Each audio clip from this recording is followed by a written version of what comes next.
حضرت حکیم الامت رحمۃ اللہ علیہ فرماتے ہیں، ایک قاری صاحب تھے جن کو حج کا بہت شوق تھا، اتنا کہ وہ بے چین ہو گئے، لیکن غریبی کی وجہ سے جا نہیں سکتے تھے۔ ارادہ پختہ کر لیا تھا جانے کا۔ 12 آنے کا تھیلا سلوایا، 4 آنے کے بھنے ہوئے چنے لیے اور تھیلے میں بھر لیے، تھوڑا سا پانی بھی لیا، بمبئی کی طرف چل دیے۔ راستے میں کسی نے دعوت کی تو قبول کر لی، ورنہ بھنے ہوئے چنے سے گزارا کر لیا۔ اسی طرح وہ بمبئی پہنچ گئے۔ جہاز جدہ کے لیے تیار تھا، ان کے پاس ٹکٹ کے پیسے نہ تھے۔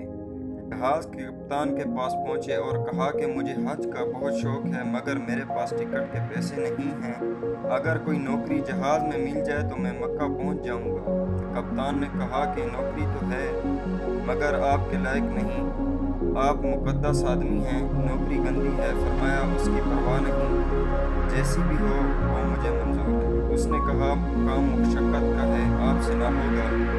فرمایا کیسی ہی مشقت ہو میں کر لوں گا۔ کہا اچھا یہ بوری غلہ کی بھری ہوئی ہے، آپ اس کو اٹھا لیں تو نوکری دے دوں گا۔ قاری صاحب نے دعا کی، یا اللہ یہاں تک تو میرا کام تھا، آگے آپ کا کام ہے، اس بوری کو مجھ سے اٹھوا دیجیے۔ یہ دعا کر کے بسم اللہ کر کے بوری کو اٹھایا اور سر سے اوپر لے گئے۔ کپتان کو حیرت ہو گئی، کیونکہ قاری صاحب بہت کمزور تھے۔ خوش ہو کر کمر تھپکی اور کہا یہ کام روزانہ کا تو یہ ہے کہ نل سے سمندر کا پانی باہر نکالنا ہے اور لیٹرینیں وغیرہ دھونی ہیں۔ قاری صاحب نے یہ منظور کر لیا اور لنگی باندھ کر روزانہ یہ کام کرتے اور نماز کے وقت غسل کر کے دوسرے کپڑے پہن لیتے۔ رات کو تہجد میں قرات سے قرآن پڑھتے، خوش آواز تھے۔ ایک رات کپتان نے جا کر دیکھا تو قاری صاحب نماز میں کھڑے قرآن پڑھ رہے تھے۔ سنا تو کھڑے ہو کر قرآن مجید سننے لگے اور اس کا قرآن مجید پر بہت اثر ہوا۔ تو اس نے قاری صاحب سے پوچھا یہ کیا پڑھ رہے ہو؟ فرمایا یہ قرآن ہے، اللہ کا کلام ہے۔ کہا مجھے بھی پڑھاؤ۔ قاری صاحب نے کہا اس کے لیے شرط ہے کہ آپ غسل کر کے پاک کپڑے پہن کر آئیں۔ کپتان غسل کر کے پاک کپڑے پہن کر آیا۔ قاری صاحب نے اسے کلمہ طیبہ لا الہ الا اللہ محمد رسول اللہ پڑھایا، پھر قل هو اللہ احد پڑھائی۔ کپتان بہت خوش ہوا اور چلتے پھرتے قل هو اللہ احد پڑھتا تھا۔ دوسرے انگریزوں نے اس سے کہا کہ تم مسلمان ہو گئے ہو؟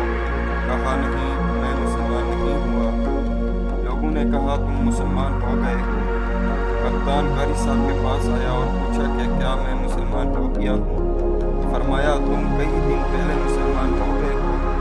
کپتان یہ سن کر پہلے تو چونکا، پھر کہا اچھا میں مسلمان ہو گیا ہوں تو مسلمان ہی رہوں گا۔ اس کے بعد اس نے اپنی بیوی سے کہا میں مسلمان ہو گیا ہوں، اگر تم مسلمان ہونا چاہو تو میرے ساتھ رہو ورنہ الگ ہو جاؤ۔ اس کی بیوی نے انکار کر دیا تو اس نے اس کو الگ کر دیا۔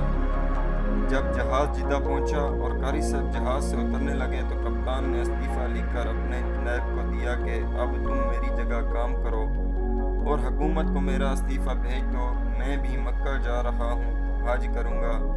پھر وہ قاری صاحب کے ساتھ ہو گیا اور مکہ پہنچ گیا۔ قاری صاحب کے ساتھ حج ادا کیا۔ اللہ تعالیٰ نے قدم قدم پر قاری صاحب کی مدد کی اور یہ کپتان بھی ان کے ساتھ